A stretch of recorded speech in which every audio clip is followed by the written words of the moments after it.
pagpunta mo dito ngayong hapon. Ako po'y nandito para pwede kausap hindi lamang ang aking manok na si Kiko at kailangan ko ng chicks. Kundi siyempre po naman ang aking VP na si Ma'am Lenny.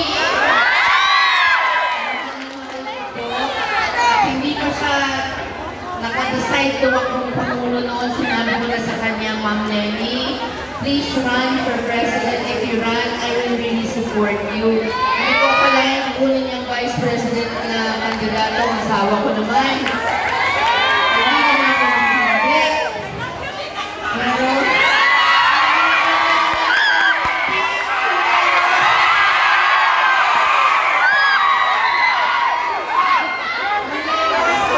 pag binigyan po ninyo at ang mga kaibigan ninyo ng pagkakataong makapaglingkod sa inyo si Ma'am Lenny at si Kiko, kulay rosa sa araw-araw.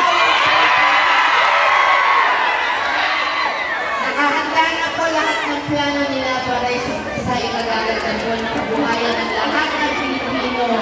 Sana po mabigay ko ng pagkakataong ma-implement lahat ng plano nila para wala ng gutom. Hello, pagkain na. Ako lang ang nagugutom dahil gusto ko pang pumayat.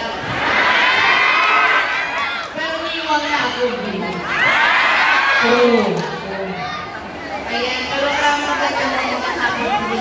Maraming salamat. Dagang salamat natin ngayon na araw nandito kayo. And we love you very much.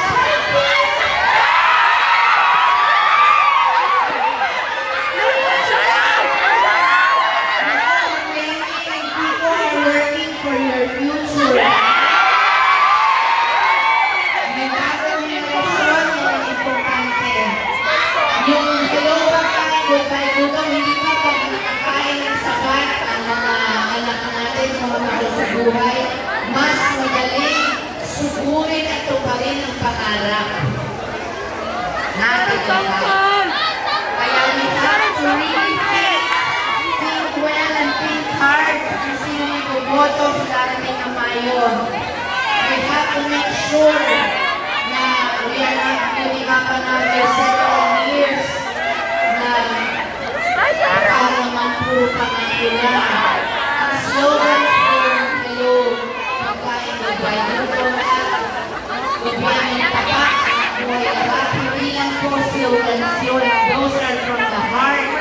Those are statements that have plans waiting to be implemented para sa future ng mga batang katulad nyo. Katulad namin hanggang mga apo na. Please, please help us spread the word about Ma'am Lenny.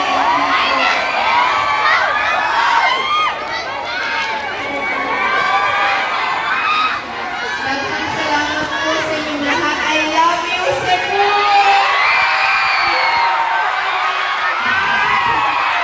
Dito ako nagsimula na na-opera ng pelikula na Dear Heart, kaya mahal na mahal kong Cebu. I became an adopted daughter of Cebu. Inadapt ako ni Mayor Solon nung 40 years old ako. Kaya kababayan niyo rin ako. Well,